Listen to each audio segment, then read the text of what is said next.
High performance people, the one thing that they all have in common is they're hungry. Hungry for a better life. Hungry for change. Hungry for the tough love their parents didn't give them. 87% of everybody that walks the face of the earth, 7.65 billion people, are unhappy.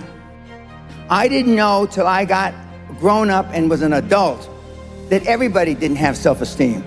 I didn't realize that everybody didn't have self-confidence. I didn't realize that everybody didn't have self-worth. Growth only comes through pain. No pain, no gain. It's the same in life. Tough love gets the job done. It's bloody hard to be a high-performance person. Being a high-performance person is a full-time job. I'm like this 24/7, 365, and I've been like this for the better part of 50 years. I'm always like this. I'm always pushing the edge of the envelope. Most people procrastinate because they're unsure, so just do it. But I've never had a problem just doing it. Because one of the things is you learn as a young combat infantry officer is time costs lives. We overanalyze because we're unsure. We don't overanalyze because we are not sure if it'll work or not. We're more worried about, on the emotional side, it embarrassing us. But being liked doesn't get you a raise when you're working for whoever you're working for. Efficiency, accountability. If you want $1 million, you'll make $1 million, not $1.5 million. If you want 10 million, 100 million, and you'll never exceed that. You will never exceed your highest expectation. You will never exceed your highest, craziest thought. Never.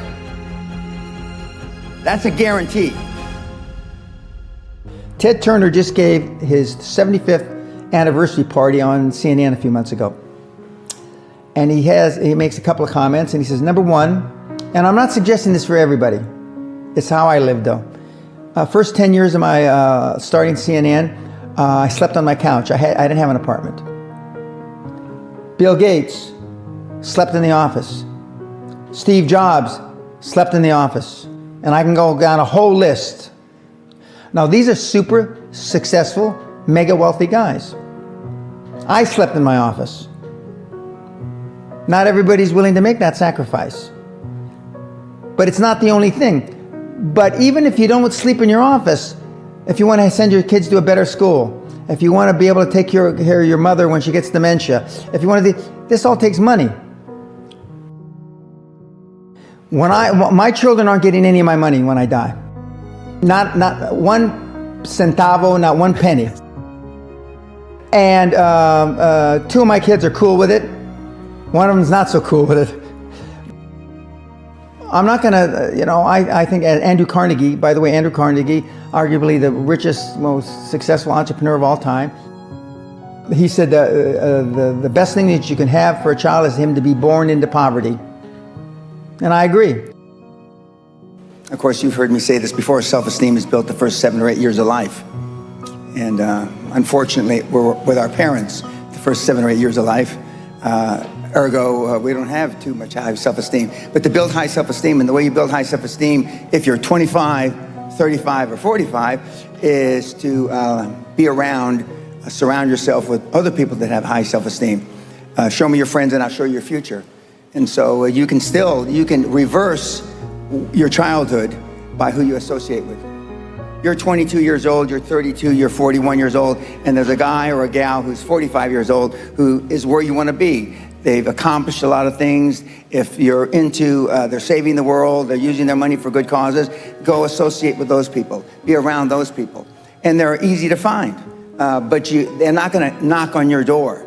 They're not going to come to your apartment or your flat and ask you, oh, can I help you? Your parents probably told you, you can be anything you want. But you can't. That's horse. You can't. If it's all juxtaposed. So, but what you tell them is that you can do anything you want that you have passion for, because that eliminates most of the crap. Because most people don't follow their dream. Like they say in The Sound of Music, you can't have a dream come true unless you have a dream. Now, I still dream. I dream in Technicolor. I say my affirmations and goals every single night. And that's why affirmations work so effectively. Because your subconscious doesn't know you're full of shit. And when you tell your subconscious 1,000,000 times, and then every success you have is a self-fulfilling prophecy. The world-class athletes, 20 years, they see themselves standing on the podium getting a gold medal at the Olympics. They were able to do that.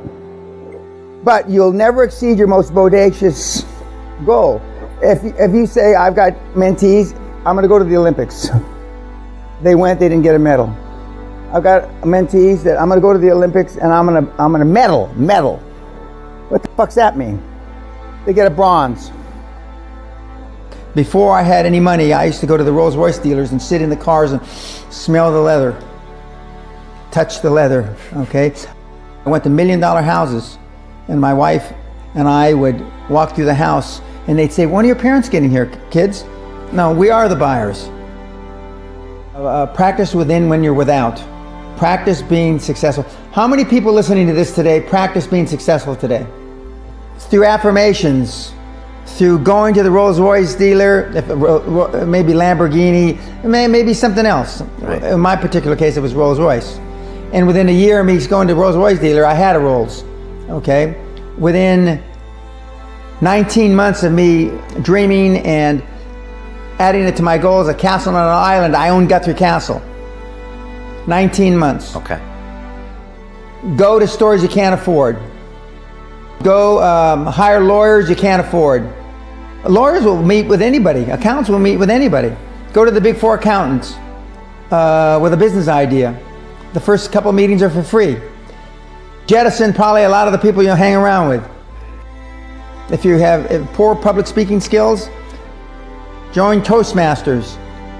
Do these. If you went to a good school and you're not successful, go to the alumni deals. Okay? I didn't go to a good school. I'm a perfect living example that a lot of trouble as a kid, working class background, my parents, went to just a mediocre university that I flunked out of 3 times before I finally graduated with honors, but and had no money to begin with, $820. So it's all possible.